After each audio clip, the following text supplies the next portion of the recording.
my lecture today will be based on a lot of this asking. But I'm going to start with a series before we get into that. This was done for the Crystal Charity Ball. They asked me to photograph in the Old Red Courthouse. They gave him $3 million, and they said, go to the Old Red Courthouse and photograph. We need 25 pictures for the Crystal Charity Ball book. I said, well, there's nothing in there. What am I supposed to do? So I went and I had to build sets. I got out my Norman Rockwell books. I study artists and the arts wherever I can. I go to museum lectures. I go to museums to see work and learn from other artists and photographers that have gone before me. So this is one of the first setups I ever did. I carried all this stuff up here.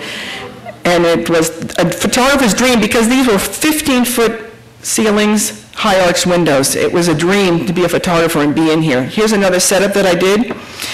I asked people to model for me. I asked people if they had props and so on. So this is what I did. I even set up a photography studio. I thought that would be kind of a neat thing to do. Took a lot of work, a lot of time, but it was a great love. I shot 40 shoots here. By the end of the 40th shoot, my friend Debbie Sanders, who's here and helped me throughout all this, she said, here, eat something, drink something. I told her I can't. I was physically, mentally, emotionally finished because it took a lot out of me, but it was exciting. I slept only 3 or 4 hours a night. I was so excited.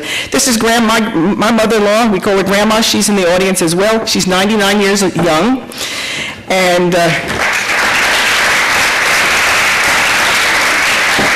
And I'm so happy that she's here so she can see herself in the movies here. I also photographed ballerinas in this Old Red Courthouse. It was really a great project to do, and I don't know if it'll ever happen again. I know a lot of you know Andy Hansen. I dragged him up there to the Old Red Courthouse and photographed him as well. He passed away this last year. And we've got John here. He's also in the audience. He brought his violin and props and so on. I dragged everybody up there. The man back in the back is a hat maker.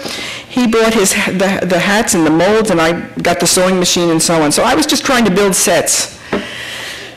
This particular one, which I love, the boy on the left, I didn't have a subject the next day and I needed somebody. I went to the grocery store and saw him and I said, I need you for a subject tomorrow to model for me, and the mother said, okay. Luckily it was somebody that I already knew, but I didn't have a subject, and so on and so forth. So I did a lot of different shoots and so on and so forth. This is probably my favorite of all of them because I think it really tells a story. I love to tell stories with my work. This was not done at the Old Red Courthouse, but by doing those pictures in the Old Red Courthouse, this photograph was taken in Williamsburg. My sister had a condo in Williamsburg. She said, come, Gail, come with me. Come go there for the week. I said, okay. What did I pack in my suitcases? I made sure I brought my daughter. She's on the left, and the girl sitting down is my niece. I brought costumes. I said, I'm going to Williamsburg. I'm going to find an old place to photograph these girls. And lucky for me, they had built the condos on a plantation, and this was the manor house. Every morning I popped them out of bed and said, we got to go take pictures. By the end of the week, they were fed up with the pictures, but we still had fun. This is Katrina. I went into Katrina several times into the aftermath of Katrina to try to photograph and try to raise money that could help some of the victims. And these are just some of the photographs. This photograph is of a school that was nothing was touched a year later. So they're still struggling down there. Anyway, these are some of the pictures. This young man is trying to rebuild his house. We met a lot of people, a lot of devastation. This is the school again. This is in the 9th Ward. A lot of this has been cleaned up since then, but there's still a lot of problems down there. I went into Crystal Beach 2 weeks before Ike hit. And then 2 weeks after. This is what happened in Ike, where everything was damaged down there. It was so strange to see what happened 2 weeks before and then 2 weeks after.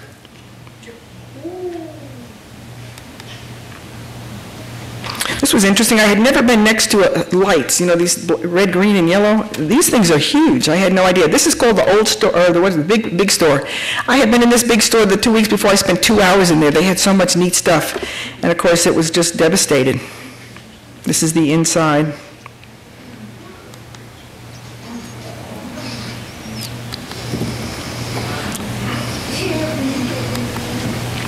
Yep, that's a naked man. Yep, he's 70 years old, and yep, he wanted to be photographed like this. I throw that in there to see if everybody's still awake.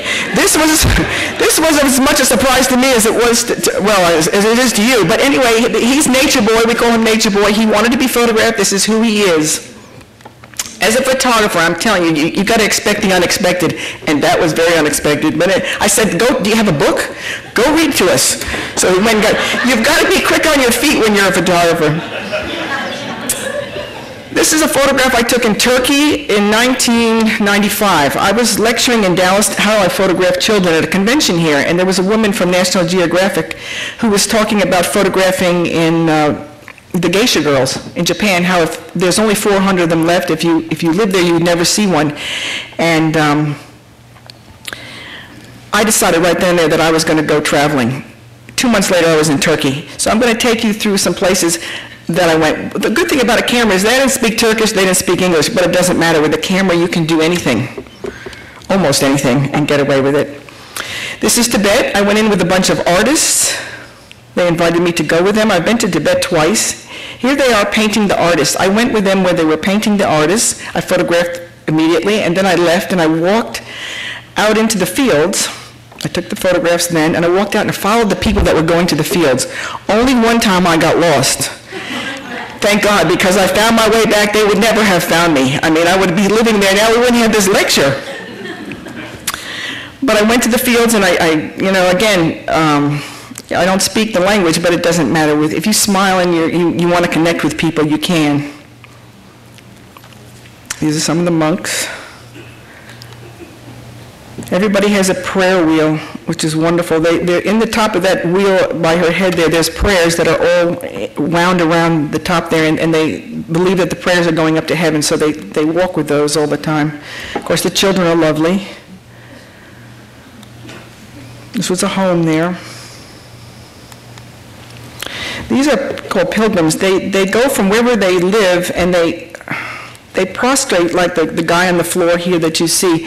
They believe that and it takes them months. They walk for months to get to Lhasa, to the Jokan, which is the holiest temple. And they believe that if they make that pilgrimage, that they will have a better life in the next life. This was a lucky thing. We were late because our driver lost his keys. We were late by a whole day. But we were lucky because if we had gone when we wouldn't have gotten to hear. These are monks that came and they were chanting. It was pretty magical. These are the prayer wheels. Right out on the street, the man was fixing shoes. I love to photograph everything. This is some of the belts that they were selling. Some of the silver and the turquoise they put in there. So when I was there, I climbed to the rooftops. I try to see and go and do everything I can. I really don't want to miss out on anything in life. People that know me know that if we go to eat, I go, can we split that? Because I just want to taste it. I want to see everything and do everything. That's just how I've always been. This is beautiful. It was a lake that we saw in Tibet. It was just absolutely stunning. I love this photograph. It was my first stab at shooting digital. And it was I didn't realize you've got to put it on high res, not low res. That's why it looks like it does. But I love the photograph with the prayer flags at the top, and it was the moon festival. I went back and got my big camera, and by then the moon was gone. So I would have missed it. But this is how it looks at night. I've traveled to Africa many times. I love Africa. This happens to be in Uganda. I love the children wherever I go. Again, I'm up high in a building. Every time there's a building being built, and so I said, well, I've got to climb up there so I can get a higher view. I love the animals. Africa, I don't know how many people have been here, but if you go to Africa, you don't want to come home. It is so magical.